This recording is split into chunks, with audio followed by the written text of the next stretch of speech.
I'm Teresa Moore Griffin with more practical tips to help you live and lead with a spirit of purpose. Have you ever asked for feedback? Your request signals a desire to learn about the impact of your actions and to make improvements. While it's absolutely true that you have the right to act on the feedback you receive or ignore it completely, you should also be aware that those who muster up the courage to give you honest feedback expect you to use the information and make changes. Here's what I mean. A while back, I was collecting constructive suggestions for improvement for a senior executive. Hiring me for this process was his way of asking for feedback. I spoke with a number of people, his boss, his peers, and his direct reports. Several of them had provided him with feedback before and were less than enthusiastic about giving it again. Why? Because in their words, he hasn't changed. He didn't listen the last time, so I'm not sure this time will be different.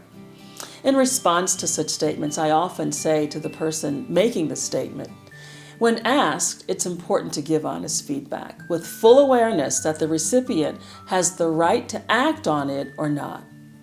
There really are two sides to the feedback equation, the side of the giver and that of the receiver.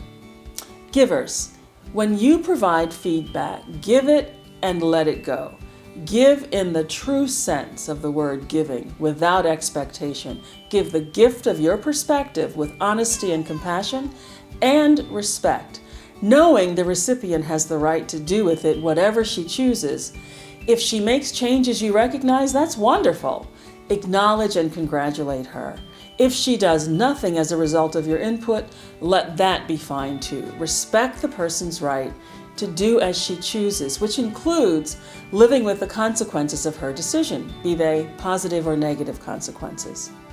Receivers, when you ask for and receive feedback, especially developmental feedback, know that your request sends a signal that others are likely to read as, I want to make some improvements.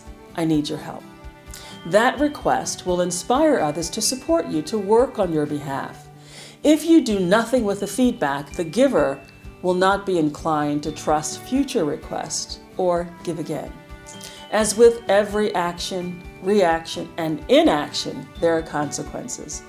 If you go to the trouble of asking for feedback, make sure you're mentally and emotionally prepared to listen and take in all of the important information you'll receive.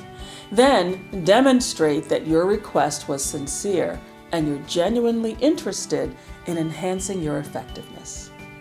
For more videos, podcasts, and articles that will help you uncover your passion and live according to your unique purpose, visit my website, spiritofpurpose.com. You can also subscribe to my Office Talk podcast on iTunes or to my video channel on YouTube. I'm Teresa Moore Griffin. Thank you for watching.